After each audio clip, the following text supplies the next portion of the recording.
Both George W. Bush and Barack Obama have declared that Islam is a religion of peace. Anjem Chowdhury begs to differ. You can't say that Islam is a religion of peace, because Islam does not mean peace. Islam means Islam submission. So the Muslim is the one who submits. You know, there's a place for violence in Islam. There's a place for jihad in Islam. Chowdhury is the leader of Islam for UK, a group recently banned in Britain under the country's counter-terrorism laws. He wants Islamic Sharia law to rule the United Kingdom and is working to make that dream a reality. He's seen here converting a 10-year-old British boy to Islam.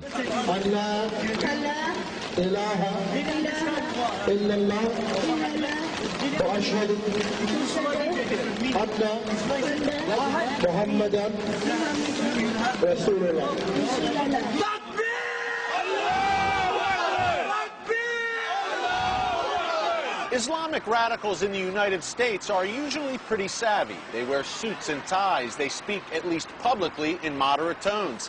But here in London, it's often a different story. Anjem Chowdhury has praised the 9/11 hijackers and called for the execution of Pope Benedict.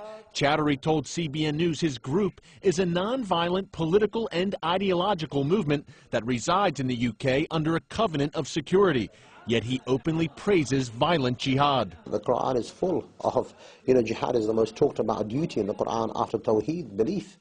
Nothing else is mentioned more than the topic of fighting. Several former members of Chowdhury's group have been arrested on terrorism charges. A very significant number of former al-Muhajirun people were involved in terrorist plots against this country.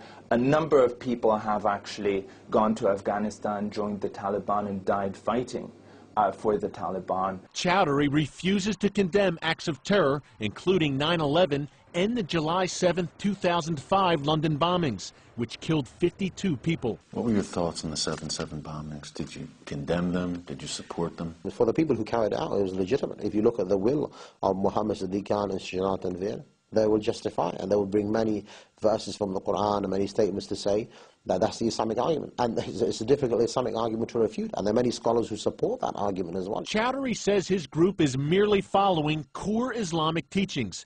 He says Islam is much more than a religion. This particular belief is more than just a religion. It's not just a spiritual belief. It is in fact an ideology which you believe in and you struggle for and you're willing even to die for, because you believe in that. That is your whole life. He seems to relish being called Great Britain's most hated man, pledging to continue his rallies, calling for the overthrow of the British system. Eric Stakelbeck, CBN News, London. Eric is with us now. And Eric, how does Chowdhury's opinions, or how do his opinions differ from what would be considered the more moderate Muslim? Well, Pat, one word: honesty. Anjem Chowdhury tells you exactly what he thinks, exactly what he feels.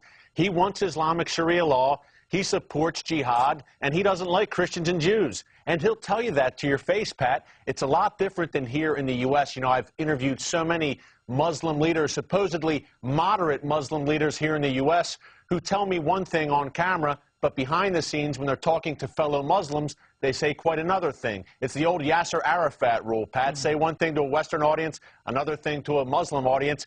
I think our viewers should consider this interview with Anjem Chowdhury an education. He is telling you exactly what they really believe, and we need to prepare for it. How do you think George Bush and our current president got so snookered? Maybe our president isn't snookered. Maybe he's a crypto-Muslim. I don't know. What do you think? You know, Pat, it's tough to say. I think honestly, there's just an ignorance about Islam. If you look back to the Cold War, you look back to the 1980s, Ronald Reagan was a guy who devoured everything he could get his hands on about communism, Marxism, Stalinism, the Soviet Union. He knew the enemy. I think our political leaders today, Pat, on both sides of the aisle are completely ignorant about Islam. We had a Democratic leader just 3 years ago who didn't know the difference between Shia and Sunni. And this was a guy sitting on an Intel committee, Pat. So there's ignorance across the board. And the reality here, Pat, let's face it, it's difficult to accept. It's not a pleasant reality that Islam it has a violent streak. It's much easier to sugarcoat it and say, hey, Islam is a religion of peace. We can reason with these people. No. I sat down with Anjem Chowdhury for over an hour there in London, Pat, and I'll tell you, you can't reason with him. He's not going to budge from this belief, and that belief is jihad. What do you think about political correctness? Have the American people been so seduced by political correctness that they refuse it? We won't even mention Islam now in official proclamations. Political correctness, Pat, could end up being the death of us. I think political correctness right now is killing Europe. The reluctance, once again, to identify not only the enemy, but what the enemy believes. This is what they believe. And, Pat, as Chowdhury said, they're getting this from the Quran. They're getting it from the Hadith. I wish it wasn't so, but it is. And it's been in there for 1,500 years, and to them, this is unchanging. It can't be changed. What we need is some Muslims. We can't do it. Some Muslims have to step up, look at the Quran, and say, hey, we have to bring this up to date to the 21st century. It's not the 7th century anymore. We need to bring it into the modern day. We need to strike these verses about jihad and try to translate in a way that it doesn't apply to the present day. That's a very, very tall order, Pat. As you know, that's what we need. I don't know that we'll get it. Eric, I don't think we will either, but it looks like this violent confrontation is coming up all around the world, and there's no escaping. We've just got to be strong and fight these things where we can. But Eric Stakelbeck, great work. Keep it up. We appreciate you, brother. Thank you, Pat.